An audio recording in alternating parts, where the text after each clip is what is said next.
Sare, wali Mas Sare.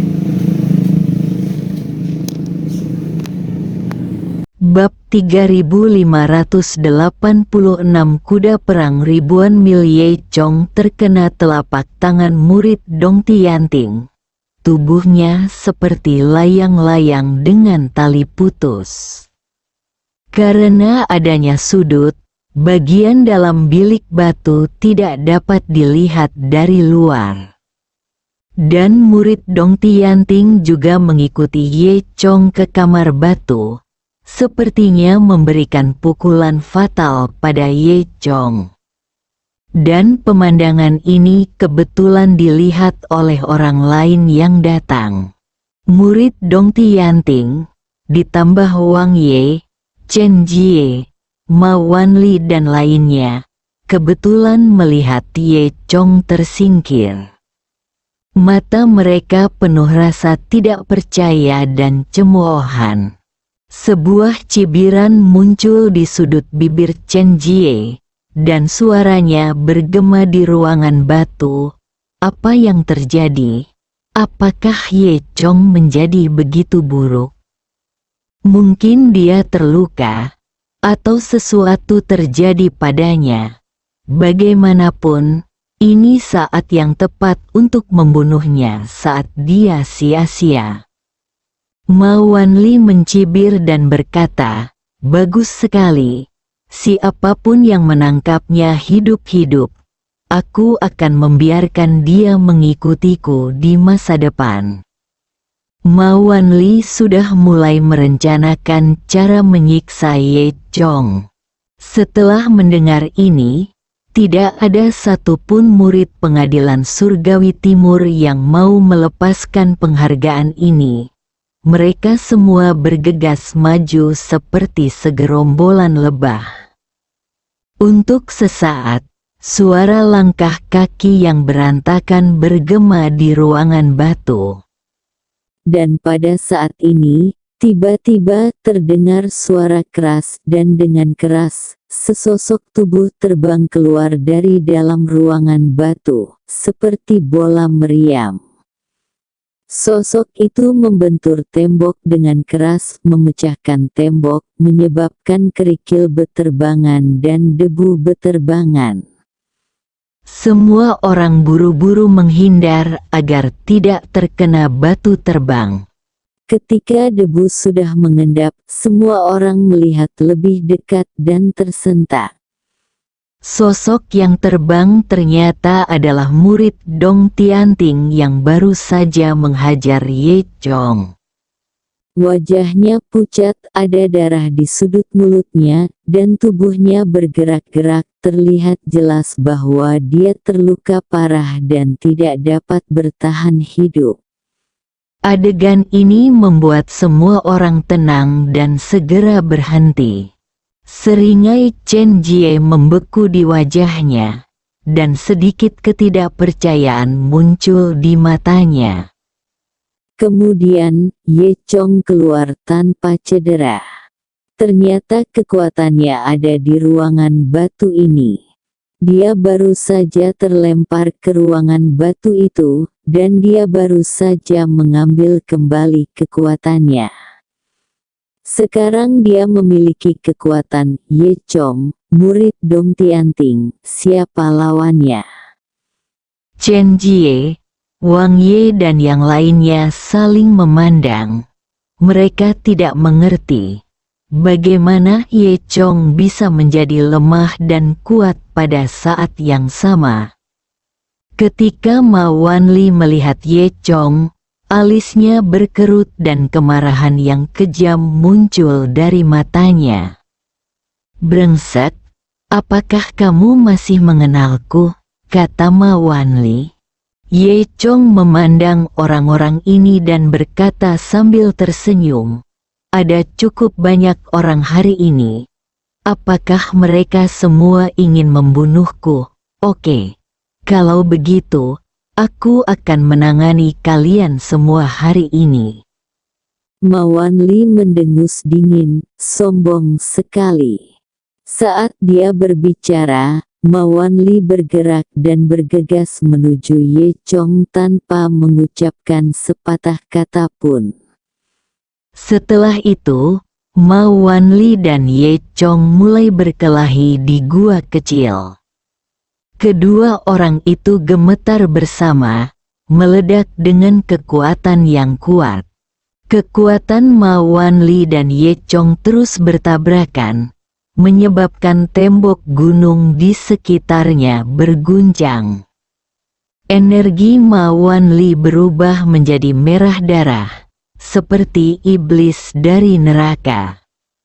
Energi sejati Ye Chong adalah energi naga biru dan phoenix, dengan kesungguhan dan uap yang tak tertandingi, satu kebaikan dan satu kejahatan. Energi sejati kedua orang itu bertabrakan di dalam gua, membuat suara merah. Kulihat Ma Wanli berteriak keras, tinjunya seperti palu perang berlumuran darah, dan terdengar suara menusuk udara setiap kali dia mengayunkannya. Energi sejatinya membentuk siklon berwarna merah darah di sekitar tinjunya, seolah-olah itu bisa menghancurkan segalanya. Ada sedikit kegilaan di mata Ma Wanli, dan dia berusaha sekuat tenaga dalam setiap serangan, seolah dia ingin menghancurkan Ye Chong sepenuhnya. Ye Chong tampak sangat acuh tak acuh. Qian Zeki membentuk perisai cahaya Qian di sekeliling tubuh. Setiap kali serangan Ma Wanli mendarat di perisai cahaya, itu akan mengeluarkan suara yang tumpul, dan kemudian diselesaikan oleh Qian Zeki.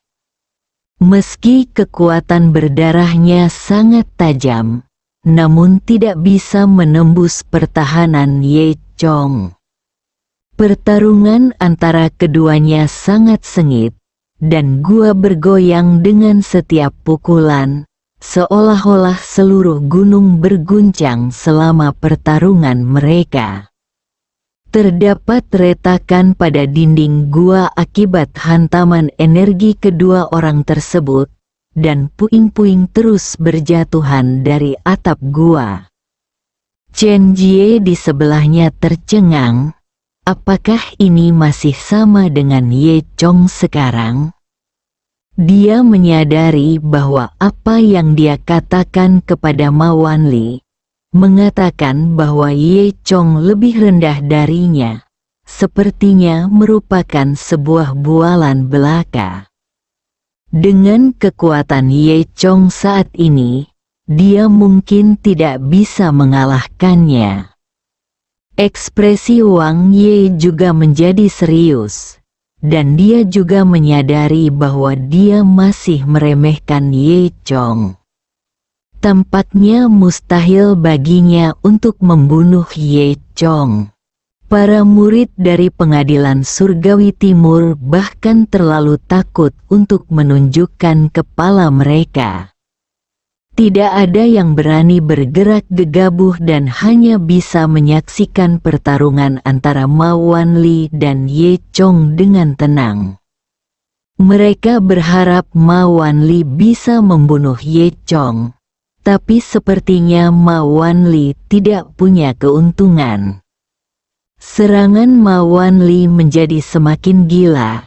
Dia berteriak keras, dan energi sejatinya membentuk badai berwarna merah darah di dalam gua, menyapu dengan kekuatan penghancur setiap saat.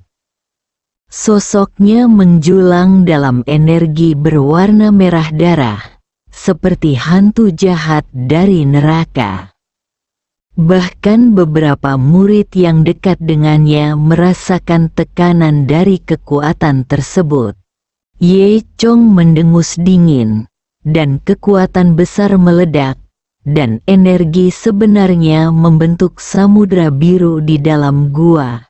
Setiap kali kekuatan berdarah menyerang, itu dengan mudah diselesaikan seperti sapi lumpur memasuki laut.